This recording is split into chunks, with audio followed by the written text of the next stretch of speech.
বিশিষ্ট ইসলামী বক্তা ডক্টর মিজানুর রহমান আজহারি সহ বিশিষ্ট ব্যক্তিদের নামে ভুয়া বিজ্ঞাপন তৈরি করে এবং যৌন উত্তেজক ওষুধ বিক্রি করে এবং তার মাধ্যমে জনসাধারণের সাথে প্রতারণা করে।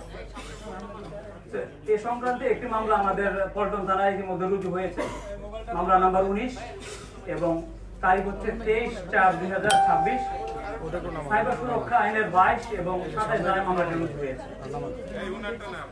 আমরা অপরাধের ধরন সম্পর্কে জানতে চাই, সেটা হচ্ছে আপনার আর্টিফিশিয়াল ইন্টেলিজেন্স এবং ডিপফেক যে প্রযুক্তি আছে, এই প্রযুক্তির মাধ্যমে এই যে বিশিষ্ট ইসলামী বক্তা ডক্টর মিজানুর রহমান আজহারি ওনার ছবি, ভিডিও, কণ্ঠস্বর এগুলো নকল করে তারা এসব বিকৃত ভিডিও তৈরি করেছেন এবং এইসব ভিডিও দেখলেই মনে হবে একদম অবিকল যিনি মিজানুর রহমান আজহারি সাহেব নিজেই বক্তব্য রাখছেন এবং তাতে তিনি এই যে যৌন উত্তেজক যে সকল ওষুধ আছে তার প্রচারণা চালাচ্ছেন এবং এ সকল ভিডিও তারা আপলোড করে বিভিন্ন ওয়েবসাইটের মাধ্যমে প্রচারণা চালিয়ে এই ওষুধগুলো তারা বিক্রি করছেন।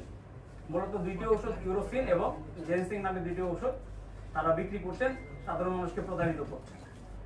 ইতিমধ্যে আমরা দুটি বিশেষ জায়গাতে আমরা অভিযান চালিয়েছি, বিশেষ করে চট্টগ্রামে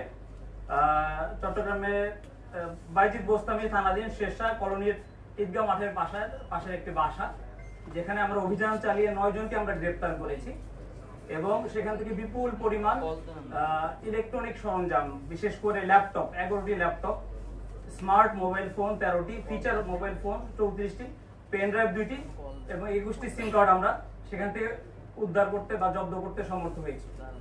মূলত এটি ছিল একটি কল সেন্টার এবং তাদের এই যে অবৈধ ব্যবসা পরিচালনার একটা হাব। এবং আপনারা জানলে অবাক হবেন যে তারা ওই যে প্রচারণা যেটা চালাতো হচ্ছে চট্টগ্রাম থেকে, কিন্তু এই যে মালামাল যেগুলো ডেলিভারি করতো বাংলাদেশের বিভিন্ন জায়গা থেকে, বিশেষত ঢাকার মোহাম্মদপুর থেকে। এবং এরই অংশ হিসেবে আমরা ঢাকা মোহাম্মদপুর থেকে আরো একজনকে আটক করি যে গোডাউনের দায়িত্বে ছিল এবং মূলত কুরিয়ার সার্ভিসে, অর্থাৎ 2টি কুরিয়ার সার্ভিস মূলত স্ট্রিট ফাস্ট এবং পাঠাও 2টি কুরিয়ারের মাধ্যমে এই যে যারা এর অর্ডার করতেন মালামালগুলো তাদের কাছে এই মালামালগুলো মূলত পৌঁছে দিতেন ক্যাশ অন ডেলিভারিতে। সেখান থেকে আমরা একজনকে আটক করেছি এবং বিপুল পরিমাণ এই যে অবৈধ যৌন উত্তেজক যে ওষুধ সেগুলো আমরা জব্দ করেছি।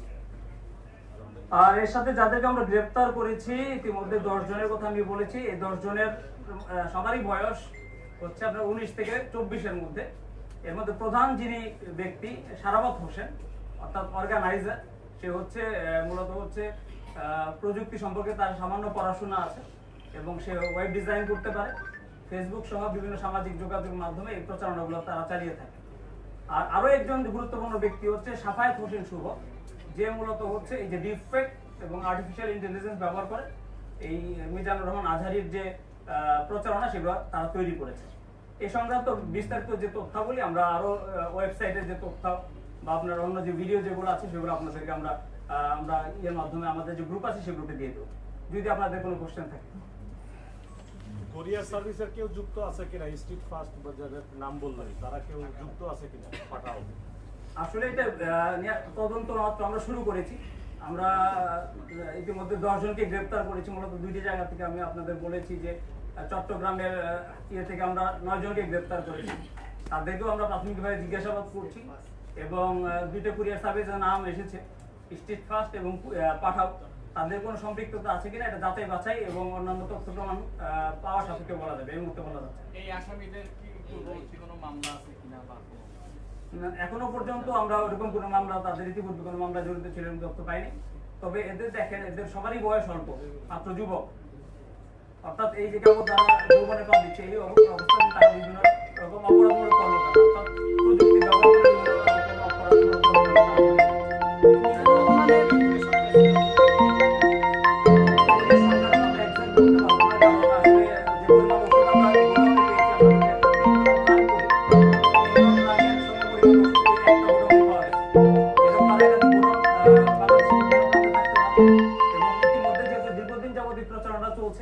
এবং অনেকেই ওষুধগুলা সংগ্রহ করেছেন, সেবন করেছেন এবং ইতিমধ্যে প্রতারিত হয়েছেন এবং আমরা জানি না যেহেতু আমি চিকিৎসা বিজ্ঞানের তারা শারীরিকভাবেও তারা ক্ষতিগ্রস্ত হচ্ছে।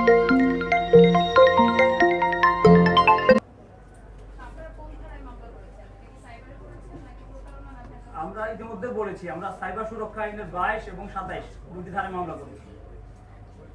এটাই কি এটা যেহেতু চলমান আছে, আমাদের মাত্র জিজ্ঞাসাবাদ চলছে, অভিযানও চলমান আছে, আমরা আশা করছি যে আরো যারা জড়িত আছেন এর সংখ্যা নিশ্চয়ই আরো বেশি হওয়ার কথা এবং আমরা তাদের পাবো। মেডিসিন কোথা থেকে উৎপাদন করতে মেডিসিনটা?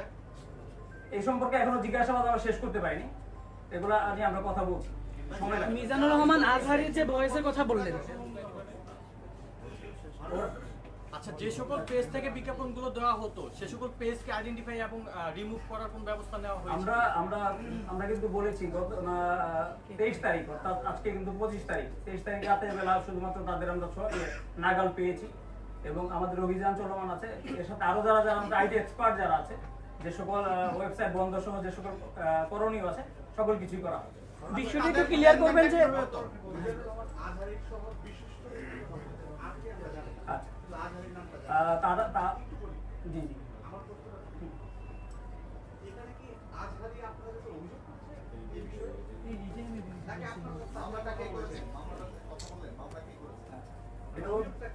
হ্যাঁ, দুটো বিষয় আসছে। একটা হচ্ছে যে বিশিষ্ট ব্যক্তি আরো যারা আছেন, বিশেষ করে আমরা বলেছি যখন আমরা তাদের কল সেন্টার অভিযান পরিচালনা করে তাদের ওখানে লগ ইন অবস্থায় পেয়েছি এবং তাদের যে ল্যাপটপ আছে, ডাক্তার তাসনিম যারা এবং ডাক্তার জাহাঙ্গীর কবির, তাদেরও ভিডিও পাওয়া গেছে যেখানে তারা প্রচারণা চালাচ্ছেন এরকম। আর এর বাইরে যে বিষয়টা আপনি জানতে চেয়েছেন যে মামলা কে করেছে, এটা হচ্ছে আমরা ডক্টর মিজানুর রহমান আজহারির পক্ষে তার অফিস স্টাফ হিসেবে মামলা করেছে। মিজানুর রহমান আজহারির যে ভয়েসের কথা বললেন, যাকে এআই দিয়ে তৈরি করা হতো, নাকি কোনো ভয়েস আর্টিস্ট দ্বারা ওরা ভয়েস নকল করতো, নাকি ওনার বক্তব্যটা পুট করে নিয়েছে ব্যবহার করে তার কণ্ঠ, ভিডিও সবকিছু তার তৈরি করেছে। এটা কোনো আলাদা কোনো ব্যক্তির কণ্ঠস্বর বলে প্রাথমিকভাবে মনে হয় না। তারপরেও আমরা তো এগুলো যেহেতু সবই আমরা করবো, ফরেন্সিক করবো, তখন আরো বিস্তারিত বলা যাবে। থ্যাংক ইউ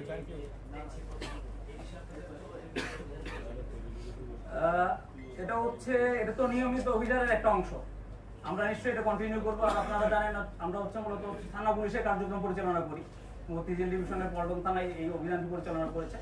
আমাদের অন্যান্য সাইবার ইউনিট যারা আছে নিশ্চয়ই আমরা তাদের সাথেও যোগাযোগ করবো, তাদের সহায়তা নিয়ে অন্যান্য যে পেজগুলো আছে বা যারা এরকম ভুয়া কার্যক্রম পরিচালনা করছে তাদের বিরুদ্ধে ব্যবস্থা নেওয়া।